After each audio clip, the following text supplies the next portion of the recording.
Hello, everyone. This is the Crimson Cure, welcoming you to the Crimson Tower, a place where we keep a feminine foot on the neck of the gynocracy, feminism, and black male misandry. So go ahead, pull up a chair, stay a while, and listen. Vitality is our ability to have spiritual, emotional, mental, and physical bliss. Some call it paradise. We call it a game. Hey there, my Crimsonites, and welcome to the Crimson Cure channel. I am, of course, your host, the Crimson Cure. And as usual, we're just going to jump right into the topic. So this one will be quick, and it's kind of off of the back of the live stream I did breaking down BioCultIron, and you can check that out right here.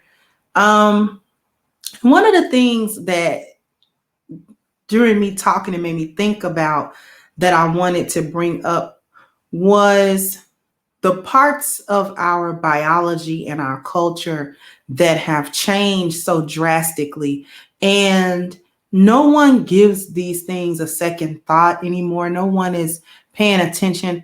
And the title of this is What's Love Got to Do with It? And one thing that I noticed is people questioning the concept of love, whether or not love is a real thing, whether or not women know what love is, whether or not this is just everybody's having these pseudo existentialist conversations about love, these pseudo philosophical ramblings about, well, is it real? Listen, and see, this is one of the problems. This is part of the problem. This is part of how biology got changed and then culture got changed. Because somewhere along the line, we got convinced that part of in our emotional spectrum, which includes love, feeling fondness about a thing or a person,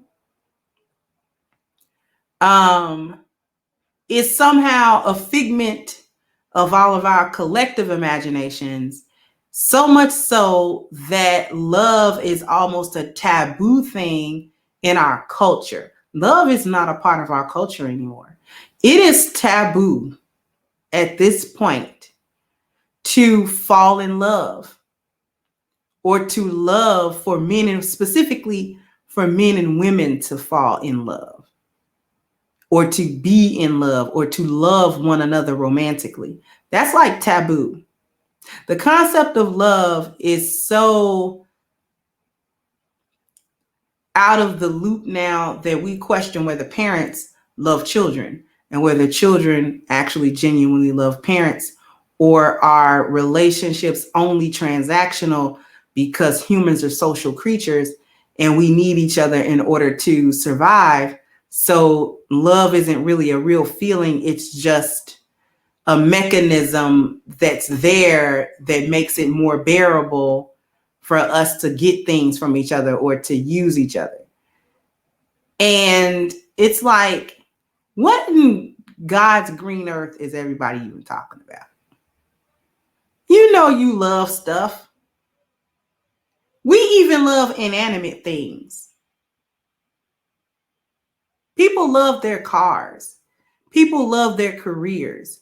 People love their homes. People love their stuffed animals. Like, people love their pets.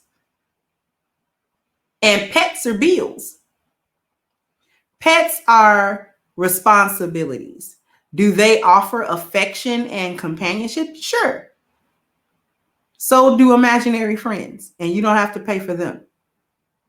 So is love a real thing? Is it not a real thing? See, these are the types of things that result when you turn a group of people's biology on its head in a negative way. These are the types of things that come from that. Questions about things that the human being has experienced since the dawn of time. Now, all of a sudden, we're so smart, we know better than millions of years of history of human beings that have gotten us to this point. We've been smart enough to get to this point, but also too stupid to figure out that at least one part of our emotional scope is false, which is love. Or why anger is not false. Why is that a real emotion? Being angry or being sad. If we're going to say one emotion is possibly false, then we have to open up the possibility that all of them are. Do you see the slippery slope, the rabbit hole that goes into? And I just wanted to point that out because love, something that humans feel naturally, is now not a part of the culture. And its manifestations are taboo. Marriage, long-term committed relationships, any form of exclusivity, all now taboo, all sort of looked down upon. No, we don't need that. On the one hand, we ridicule that we don't need it. And on the other hand, we are happy that we don't need it, or so we think. Funny thing is, if the environment changed right now, we wouldn't question love.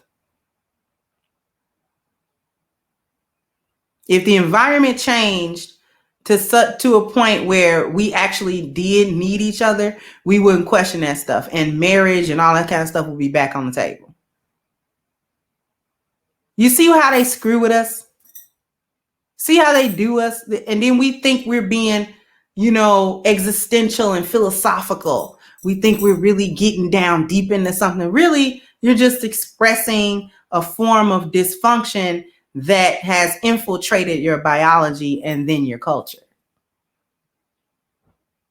So I just wanted to sort of flesh out a little bit more the concept of BioCultIron using love and our concept of it, and how the concept of that has changed even over the last 30 years. Just even from Generation X to present. That's just a couple of generations. And now you got people questioning whether or not human beings can feel love. When a dog feels love for its puppies. But we questioning whether or not the human being is either capable of it, or if what we feel is actually that emotion and not something else. See how they do? See what happens? See what happens when your BioCultIrons are flipped to a negative switch? I just wanted to point that out. All right. So I want to hear everybody sound off in the comment section. Is love real? And if not, how'd you come to that conclusion against human history? You see what I'm saying? So like, share, and subscribe to the channel. I'm going to go ahead and wrap this up, and I'll catch you guys on the next one. Bye-bye, Crimsonites. Hey guys, please like, share, and subscribe to the channel and hit the notification bell. And if you've got more to say on the topic, leave a comment down below. Also, don't forget to support our sponsor, who so graciously supports this channel by clicking the description box and the link for A-Game at agameherbal.com. You can go ahead and get a 10% discount off of your next purchase using the code Kendra10. This has been yet another Crimson Cure production, and I'll catch you guys on the next one.